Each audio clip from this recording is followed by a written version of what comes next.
আজ 2024 সালের সেই দিন 31শে ডিসেম্বর এই পরন্ত বিকেলে আমরা আমাদের সোনারং তরুছায়ার আলী জাকের চত্বরে একত্রিত হয়েছি।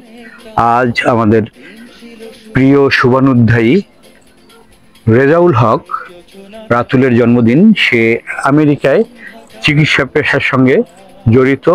তার পিতা আমাদের প্রিয় প্রয়াত শিক্ষক ফজল হক স্যার, যার স্নেহ ছায়ায় আমরা অনেক কিছু শিখেছি, অনেক কিছু জেনেছি। তার সুযোগ্য পুত্র রাতুলের জন্মদিনে শুভেচ্ছা জানিয়ে আমরা আমাদের এই বৃক্ষপ্রেমী শিক্ষার্থীদের বিভিন্ন গাছের চারা উপহার দিয়েছি। রাতুল আঙ্কেলকে জন্মদিনের শুভেচ্ছা। প্রিয় রেজাউল হক রাতুল, শুভ জন্মদিন। জন্মদিনে তোমার আরো সাফল্যময় সুস্থ জীবন কামনা করছি। ধন্যবাদ সবাইকে।